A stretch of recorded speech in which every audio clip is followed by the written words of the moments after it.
नमस्कार, कड़क क्रिकेट देख रहे हैं आप और आज हम उस मुद्दे पे बात कर रहे हैं जिसकी बात लगातार सोशल मीडिया पे चल रही है। कल से जब से ये मैच शेड्यूल हुआ था, जिस टाइम पे टॉस होने की बारी थी और बार बार जो इंस्पेक्शंस के टाइम आ रहे थे, उसके बाद जो ड्रामा हुआ, उसके बाद जो फैंस को परेशानी हुई, उस पर आज हम बात करने के लिए यहाँ पे मौजूद है। और हमारे साथ बात करने के लिए यहाँ पे दिनेश भाई मौजूद है, दिनेश वेदी।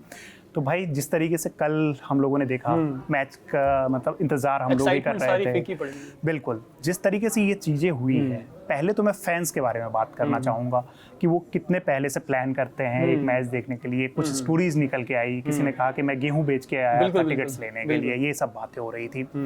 क्या आपको लगता है कि बीसीसीआई इसमें पूरी तरह से जिम्मेदार है इस चीज़ को लेके? देखिए रवि भाई, मैं सबसे पहले जिन दर्शकों को जो भी उनको मतलब जिम्मेदारी जिनकी है, जिनकी नहीं है, बीसीसीआई ये मैच करा दी, क्योंकि जो स्टेट एसोसिएशन होती है उनका भी इसमें काफी रोल होता है। यूपी क्रिकेट एसोसिएशन का जो रोल होता है इसमें, आपको बता दूं सबसे पहले सबसे बड़ी बात जो है कि जो दर्शकों ने, जिन्होंने टिकट के पैसे दिए, जिन्होंने टिकट खरीदे, उनको रिफंड मिलेगा। ये बात पक्की है, तय है ये बात। बीसीसीआई उनको देगी और स्टेट क्रिकेट एसोसिएशन जो होता है वो पैसे लौटाता है। इसका एक नियम होता है, अगर मैच में एक भी गेंद हो जाती तब पैसे नहीं मिलते, लेकिन क्योंकि टॉस भी नहीं हो पाया था, 6 बार मुआयना किया गया था, आपको बता दें 6 बार इंस्पेक्शन हुआ, लेकिन 6 बार के बाद भी ऐसा नहीं समझा जा सका कि मैच हो सकता है। इसके बाद मैच को रद्द किया गया। फैंस जो थे शाम से ही मतलब स्टेडियम पहुंचना शुरू कर दिया। और जैसे आपने कहा कि गेहूं बेच कर आए, कुछ पता लगा कि नेपाल से भी कुछ लोग देखने आए हुए थे मैच, खास तौर पे स्पेशली नेपाल से मैच देखने आए हुए थे। लेकिन खैर निराशा हाथ लगी फैंस के। अगर इसको इंडियन टीम के लिहाज से भी देखें, वहां पे भी निराशा हाथ लगी, लेकिन फैंस के लिहाज से बहुत बड़ी निराशा थी, क्योंकि लखनऊ के इकाना स्टेडियम में मैच बहुत कम खेले जाते हैं। कभी कभी इक्का दुक्का मैच कभी बीच बीच में होता है, लेकिन हालिया कुछ समय से लखनऊ में मैच करवाए जा रहे हैं, क्योंकि यहाँ पे टीम इंडिया का जो अभेद किला आप कह सकते हैं, हारी नहीं है एक भी मैच, इसलिए लखनऊ में जो है मैच देखने लोग आए थे, लेकिन ये मैच नहीं। एक्साइटमेंट की मैं बात करूंगा, आप आईपीएल का एग्जांपल देखिए, आप जहां भी मैचेस होते हैं आप सारे स्टेडियम्स को देख लीजिए और लखनऊ के स्टेडियम को देख लीजिए, आप मैचेस भी देखे गए वहां पे, किस तरीके से वहां पे एक अलग एक्साइटमेंट, एक अलग जुनून होता है। क्योंकि आप देख लो तो बिहार यूपी में ज्यादा स्टेडियम्स है नहीं, अब कानपुर में ज्यादा मैचेस होते नहीं है, तो बिहार के भी लोग उठ के यहाँ आते, झारखंड के लोग भी, मतलब रांची को आप छोड़ दो तो फिर ज्यादा स्टेडियम से अभी यहाँ पे है नहीं। अब ऐसे सिचुएशन में जो फैंस आए हैं उनके लिए, क्योंकि सिर्फ रिफंड से वो नहीं होता है, आप यहाँ पे जो है वो फैंस का इमोशन जुड़ा हुआ है, बहुत की टाइमिंग और बहुत सारी चीजें आपने काफी समय से इंतजार कर रहे थे, काफी समय से ये इंतजार किया जाता है, क्योंकि सबको पता होता है मैच है यहाँ पे होने वाला है। कहीं ना कहीं बीसीसीआई से ये गलती हुई है शेड्यूल में, क्योंकि उसमें तो मुझे नहीं लगता है कि स्टेट बोर्ड का कुछ लेना देना है, वो बोर्ड की गलती होती है, बोर्ड की तरफ से ये फैसला होता है। क्या उन्हें ऐसा नहीं लगता है कि उन्हें नहीं पता था कि ये जो महीना होता है, जब दिसंबर का और जनवरी का महीना होता है, ये बहुत कॉमन, जी बिल्कुल बहुत कॉमन चीज है। तो यहाँ पे जब डेंस फॉग होता है, जब यहाँ पे इतना ज्यादा कोहरा होता है, उसमें भी रात को मैच हो रहा है, व्हाइट बॉल से मैच हो रहा है, तो ये कैसे, मतलब ये गलतियां हुई है? रवि, आपने बात बिल्कुल सही कही, मिस्टेक्स तो देखो हुई है, और मिस्टेक्स देखिए होती है, ऐसी बात नहीं, क्योंकि इंटरनेशनल मैच है, सब कुछ सोचा जाता है, समझा जाता है, तब मैच करवाया जाता है। लेकिन आपने जो कहा कि पहले क्या ये परखा जा सकता था कि यहाँ पे डेंस फॉग हो सकती है, और जो आपने कहा ना, एक कुछ दिन पहले से ही बात चल रही थी कि वहां पे फॉग है, पहले से है, ऑलरेडी पता था कि शाम को वहां पे लखनऊ में फॉग हो रही है, कोहरा वहां देखा जा रहा है, लेकिन बावजूद इसके मैच कराया गया, क्योंकि ये समझा गया कि हो सकता है उस दिन कोहरा ना हो, उस दिन कोहरा ना हो, ये सोचा गया यहाँ पे। लेकिन मिस्टेक्स तो है, अब सोचने की बात है भाई। अगर हम लोग ही हैं, जैसे नॉर्थ इंडिया की अगर बात करो, आप हो या ना हो, मतलब 2 दिन पहले फॉग हो, 2 दिन बाद फॉग हो ना हो, उससे फर्क नहीं पड़ता है। जब आप एक शेड्यूल बनाते हो, एक मैच आप करते हो, ये एक इंटरनेशनल मैच है, डोमेस्टिक मैच नहीं है कि आप कुछ भी शेड्यूल बना दिए, चलो ये मैच नहीं है, जबकि डोमेस्टिक मैच की भी वैल्यू है, बट यहाँ पे इंटरनेशनल मैच है। अब क्रिकेट के पॉइंट ऑफ व्यू से आप देखो कि आपके लिए कितना इंपॉर्टेंट मैच था, सिर्फ सीरीज जीत हार की मतलब बात यहाँ पे नहीं है। आपके पास इस मैच को इंक्लूड अगर आप करते तो आपके पास T20 सीरीज, मतलब जो वर्ल्ड कप स्टार्ट होने वाला है, उससे पहले 4 मैचेस बचे हो। बिल्कुल। अब आप मतलब इस चीज को, अगर मैचेस नहीं हो रहे हैं तो उससे आपका भी तो नुकसान हो रहा है ना, कि आपको मैचेस कम खेलने को मिल रहा है। तो ये सिर्फ फैंस की यहाँ पे बात नहीं है। और जहां तक शेड्यूलिंग की बात है, मैं राजीव शुक्ला का एक स्टेटमेंट बताना चाहूंगा। उन्होंने ये स्टेटमेंट दिया है कि ये हमसे गलती हुई है, आगे इस चीज का ख्याल रखा जाएगा। भाई ये आगे ख्याल, मतलब ये कोई ऐसा थोड़ी है कि लोकल टूर्नामेंट आप करा रहे हो, ये चीज पहले रखी जानी चाहिए थी, क्योंकि लखनऊ देखिए एक आइकॉनिक स्टेडियम है, यहाँ पे काफी मैचेस हुए, जैसे मैंने आपको कहा। और ये चीज जो अब वो कह रहे हैं कि हमें ख्याल रखना चाहिए या रखेंगे, अब रखेंगे, पहले रखना चाहिए था, क्योंकि फैंस का जो ना एक क्रिकेट जो कहते हैं ना कि सिर्फ गेम नहीं है, इमोशन जुड़े, और खासतौर पर जब इंडिया में अगर क्रिकेट की आप बात करें ना तो लोग इसको भगवान की तरह पूछते हैं, इस गेम को देखने आते हैं। आपने देखा है क्रिकेट फैंस जो क्रिकेट प्लेयर्स हैं हमारे, कैसे उनके चाहने वाले उनके लिए उनके एक झलक पाने के लिए क्या कुछ कर देते हैं। और ये मैच देखने के लिए बेशक रोहित और विराट इस T20 फॉर्मेट में नहीं खेल रहे हैं, लेकिन बावजूद इसके टीम इंडिया के लिए मतलब आपको पता ही कितनी फैन फॉलोइंग है प्लेयर्स को देखने के लिए। अभिषेक शर्मा जो नए उभर रहे हैं चेहरे, उनको देखने के लिए वहां पहुंचते हैं। और लखनऊ में जो कुछ हुआ वो नहीं होना चाहिए था। मेरा मानना है कि ये जो शेड्यूल तय किया गया दिसंबर के महीने को देखते हुए थोड़ा मैच कहीं और रख देना चाहिए था। आपको पता होगा एक बार 2023 वर्ल्ड कप जो हुआ था उसमें भी इंडिया वर्सेस न्यूजीलैंड का जो मैच था, आई थिंक सेमीफाइनल मैच था, वो धर्मशाला में आई थिंक रखा गया था। वो भी ऐसे ही मतलब कोहरे के कारण थोड़ा रुका था, लेकिन वो मैच हो गया था। लेकिन ये तो मैच में टॉस भी नहीं हो पाया जी, बिल्कुल। तो यही चीजें होती है कि कहीं ना कहीं आपको पता है, क्योंकि इंडिया हम लोग मतलब आप कहो तो गिफ्टेड ऐसी कंट्री है जहाँ पे हमारे पास अलग अलग रीजन में अलग अलग मौसम होते हैं। अभी साउथ इंडिया में ऐसी सर्दी नहीं होती है या ऐसे फॉग वाली चीज नहीं होती है।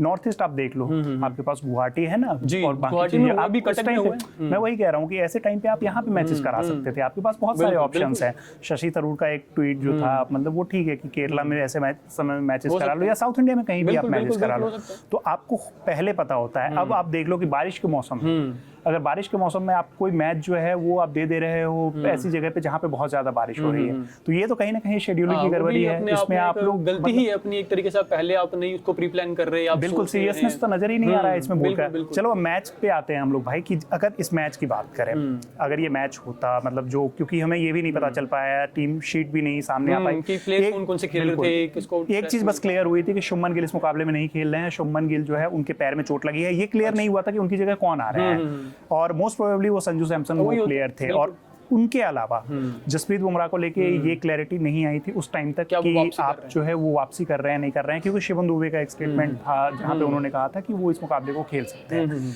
बट ओवरऑल अब जो मैचेस बचे हुए हैं हमारे पास, एक ये क्योंकि यहाँ पे सीरीज जीतने की भी बात है, और साउथ अफ्रीका के लिए ज्यादा नुकसान है उसमें कि वो अब सीरीज नहीं जीत सकते हैं। हम लोग सीरीज हार नहीं सकते हैं, बिल्कुल, लेकिन हमारी पहली कोशिश यहाँ पे सीरीज जीतनी चाहिए। इसके साथ साथ अब जो मतलब इसको मिला के जो टोटल 4 मैचेस हैं, वो क्या आपको लगता है कि टीम इंडिया को क्या-क्या चीजें मैचेस हैं? साउथ जो न्यूजीलैंड के खिलाफ T20 सीरीज है उसके 5 मैचेस हैं। अच्छा ठीक है, तो हमारे पास प्लस जो लास्ट मैच जो बचा इसके मिला के टोटल अब 6 मैच ठीक है, हमारे पास इतने मैचेस हैं। अब मैं अगर इसको मान लेता हूं, उसके बाद भी हमारी टीम जिस तरीके से हमने प्लेइंग 11 में चेंजेस देखे, हम बार-बार हम लोगों ने फिर उसके बाद बार-बार देख रहे हैं कि जो मतलब बैटिंग ऑर्डर है उनको अनस्टेबल रखा गया है। क्या आपको लगता है कि ये टीम इंडिया जो है इसका कहीं ना कहीं हमें खामियाजा, जो ये एक्सपेरिमेंट्स जो हो रहे हैं उसका खामियाजा हमें वर्ल्ड कप में भुगतना हो सकता है?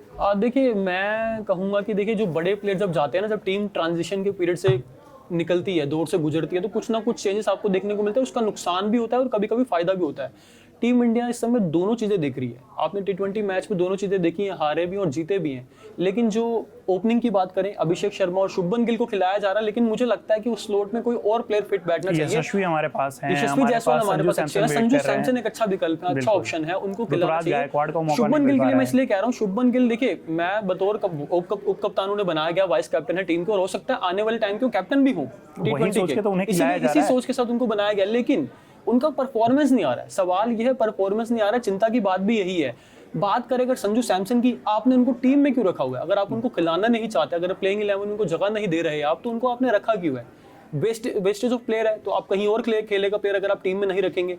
सेकंड अपने बात की कि मिडिल ऑर्डर की अगर मैं बात करूं, तिलक वर्मा को बहुत ज्यादा शफल किया जा रहा है, कभी उन्हें ऊपर खिलाया जा रहा है, कभी नीचे खिलाया जा रहा है।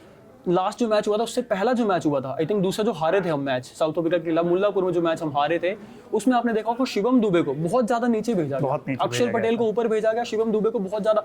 मैं मानता हूं कि आप 8 नंबर पर बल्लेबाजी चाहते हो, लेकिन शिवम दुबे को मैं नहीं चाहता। मैं वही कह रहा हूं ना, शिवम दुबे नहीं, मैं वही कह रहा हूं ना कि इतने ज्यादा एक्सपेरिमेंट्स हो रहे हैं। अब आप ट्रांजिशन फेज की बात कर रहे हो, ट्रांजिशन फेज हमें भी दिख रहा है और सारे लोगों को लेकिन नंबर 3 Surya Kumar Yadav, one of the best batter in T20 cricket history. आप बहुत लंबे समय तक नंबर 1 रहे हो। आप अगर ठीक है आप टच में नहीं हो, वो तो पहली बात, तो आपको मतलब टच में आना जरूरी है। अगर उसके लिए क्या आपको करना होगा, क्योंकि आपको ज्यादा मैचेस खेलने होंगे, ज्यादा रन बनाने होंगे, कप्तान खुद जब ऐसी चीजें कर रहा है, कप्तान खुद नहीं आ रहा है, क्योंकि पिछले मुकाबले में मतलब आप देखो मुल्लापुर में उन्होंने अक्षर पटेल को भेजा और उसके बाद अब देख लो तो इन्होंने इसमें तिलक वर्मा को ऊपर भेज दिया था, और दोनों प्रेशर में, दोनों किसी की अच्छी बैटिंग नहीं थी। तो ऐसे में क्या लगता है कि ये जो एक्सपेरिमेंट जो है वो, क्योंकि बार बार जब ऐसे एक्सपेरिमेंट करोगे तो आपकी तो एक स्टेबल 11 नहीं नजर आ रही है ना, प्लेइंग 11। तो प्लेइंग 11 में जो इतने चेंजेस है वो कहीं ना कहीं हमारे लिए मुश्किल हो सकती है। देखिए T20 जो फॉर्मेट है बस सबसे छोटा फॉर्मेट होता है क्रिकेट का। इसमें चाहिए कि आपको ज्यादा से ज्यादा मतलब कम समय में आप ज्यादा से ज्यादा जो है प्लेयर से आप आउटपुट निकलवा पाए। सूर्य कुमार यादव जो है नंबर 3 पर आएंगे, लीड फ्रॉम द फ्रंट करेंगे, तभी जाके टीम जो है कुछ कर पाएगी। सूर्य कुमार यादव अभी परफॉर्म नहीं कर रहा, उनका कवर अप हो रहा है क्योंकि टीम इंडिया जीत रही है। बिल्कुल, अगर कहीं लगातार टीम इंडिया हारने लग गई तो सूर्य कुमार यादव के ऊपर भी सवाल उठेंगे। और इसीलिए मैं आपको बता दूं रवि जी, शुभमन गिल को वाइस कैप्टन भी इसीलिए बनाया गया है। एक्सटेंडेड का जो प्लान है, आप समझ सकते हैं कि T20 वर्ल्ड कप के बाद क्या होने वाला है। T20 वर्ल्ड कप तक तो कोई फेरबदल नहीं होगा, लेकिन T20 वर्ल्ड कप के बाद सबको तस्वीर साफ दिखाई दे रही है कि क्या होगा अगर सूर्य कुमार यादव परफॉर्म नहीं करते। जी बिल्कुल, तस्वीर साफ नजर आ रही है, लेकिन तस्वीर में ये भी दिखाई दे रही है कि तस्वीर कहीं ना कहीं थोड़ी सी धुंधली है इस वजह से, क्योंकि जो जिनको कप्तान बनाए जाने की बात आ रही है उनका खुद का परफॉर्मेंस अगर देखेंगे एज अ फैन या फिर मैनेजमेंट को भी दिख रहा होगा, वो कहीं ना कहीं उनके माथे पे जो एक होती है ना कि चिंता की लकीर, वो कहीं ना कहीं उन्हें भी नजर आ रही होगी। फिलहाल कड़क क्रिकेट में आज के लिए इतना ही। बाकी क्रिकेट से जुड़ी जो भी अपडेट्स होंगी उसके लिए आप देखते रहिए हमारे चैनल को, और फिर कल हम नए टॉपिक के साथ आपके साथ जुड़ेंगे। धन्यवाद।